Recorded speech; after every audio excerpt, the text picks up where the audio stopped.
Hello guys, welcome back to another episode of Girls in Business. I am so excited to have you guys here. If this is your first episode of watching this series, I definitely recommend going and checking out the previous episode and also the playlist that I have on my channel. I'll go ahead and link it up here. So last episode, I touched a little bit on shipping hacks and chargebacks and basically what I learned. So now we're about mid-2020, and because my business was getting a lot more attention, I really wanted to focus on creating a business that was professional, elevated, and very on brand. So I started to eliminate some of the products that just no longer worked for me and started to introduce things that really spoke to me and that was really on brand. And this also went into the process of creating a new type of logo, color palettes, a new website. So I easily did this on like Canva. I would go in, play with some fonts, play with some colors. One of the really good tools that I like about Canva is that you can actually extract colors from a photo and have it match that exact color. And because I was so inspired by KKW Beauty in a very neutral, fun, soft color palette, I would find photos that I loved the colors in, and then I would extract that color and place it on my branding palette on Canvas. So if you ever want to figure out what kind of color that is the easiest way to do so. And it's basically that little dropper when you go into like colors. I also had redone all of my product photos, and so I started to do some swatch photos that was a really close-up photo of what the color looked like. And then I eventually changed it to lip swatches, which is how it is on the website today. Another thing that I started to do was implementing a certain style into my photos that I use online. So when I finalized my color palette, I began to utilize these colors in my Instagram. So the very light pinks, the neutral, the beiges were mostly the colors that you saw on my page, and it also helped with the branding and recognition. So even in a sea of different photos, you were able to know that that was my photo based on the style it was taken in and based on the colors. One of my favorite hacks was going to Michael's and actually getting cardstock. Here is actually one of the cardstocks that I would use. It's this really cute, soft pink, and I would use these as a background for my products, and they're very inexpensive. They're around like, I want to say maybe 70 to like a couple dollars each, and so I decided to purchase a ton of different ones, and that is basically what I use for the backdrops, which makes everything super easy, and I just think that it's a great way to elevate your photos. Now, I get a lot of questions of when is the right time to quit your 9-to-5 or to quit your job, and so I definitely want to address this question. But before I get into that, I definitely want to talk about Awesome, which is today's sponsor in this video. And before you skip through, hear me out, I'll make sure that I make it very quick and prompt. It's definitely going to be beneficial in your time because it goes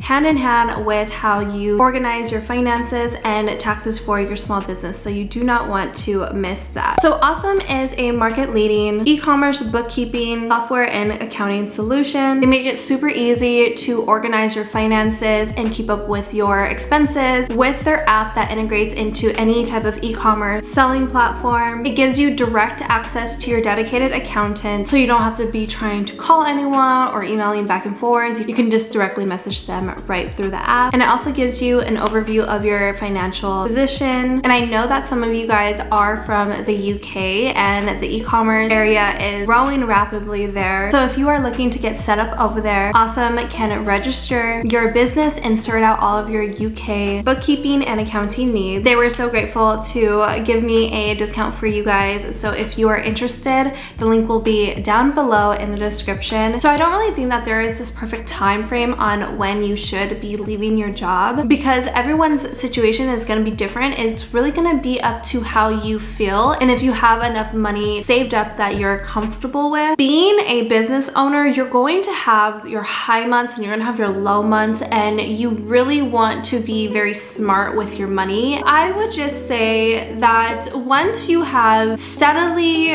earned an income that is way more than what you are making currently a month for, I would say at least 5 to 6 months, and you have enough saved, then I would say that it would be a comfortable time to quit your job, especially if it's something that you no longer want to pursue. But I also know that there's a lot of people that balance a lot of different things, and having a traditional job isn't the worst idea.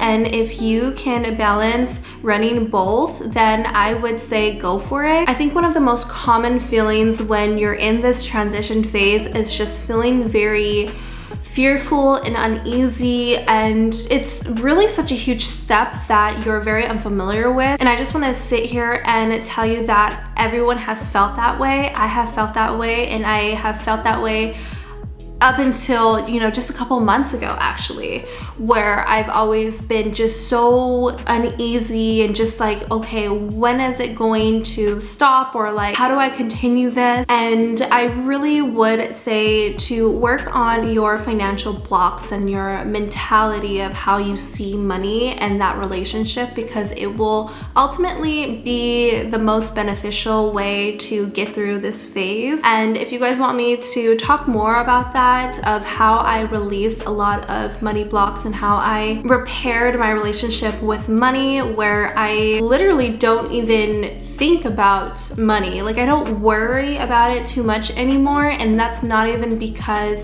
I am secured financially. It's more because I have allowed myself to open to how money can be attracted to me. It takes a lot of practice and a lot of like mindset changes for that. And so, like I said, if you guys want more of an in-depth video, please go ahead and like this video or comment down below. And so that leads in to the next topic that I wanted to talk about in this video, and that is just how to create different type of income sources with your business. And I want to go back into my journey in 2020, where I had just started my YouTube channel. My journey on YouTube has been such a learning experience, and I absolutely appreciate the growth. In March 2020, I really wanted to start focusing on starting a YouTube channel, but as most people, I was very scared of the opinions and what to post and how to be this type of content creator and put my personality online. I actually just never posted, and what I did instead was I researched a lot of different techniques and what makes a good channel, what makes a bad channel, kind of the tips and tricks about YouTube and the algorithm, right? So I studied for months and months before posting my first video. I think I made this decision around August of 2020. I felt very confident in my ability to have a YouTube channel. It was more of like, what am I going to be posting and what should I post as my first video? I ended up doing a video just sharing my journey about business, and at the time I didn't know it, but it actually jump-started my YouTube channel. And so where I'm going with this is that YouTube has become one of my main sources of income. And so I want to discuss different avenues of income that you can bring from just your business. One of them being a YouTube channel. You can start your own business YouTube channel. I know this is not everyone's cup of tea, but it definitely is out there. Another thing that you can start doing is educational things. And so you can start hosting webinars. If there's something that you are frequently getting asked from your customers, you can create a webinar about it and have people pay a small fee to come watch. Another thing that you can be doing is turning those questions into paid courses on like how you were able to start a business. Even if you aren't at the level of success that you are, you definitely could still do courses, creating logos or creating a brand, or how you were able to source products, you know, just things like that people would benefit from. Something that also goes along with that is digital guides or ebooks. So if you actually don't want to do any type of speaking, this is such a simplified version of it, and it's really easy to make. You can go ahead and create ebook on Canva. Another thing that you can do is you can go into some type of service. You can do business coaching, you can create logos for people. If you're really good at building websites, you can help people with that, or you can even go into something that I have ventured ventured into, which is my business blog, where I do a lot of business coaching.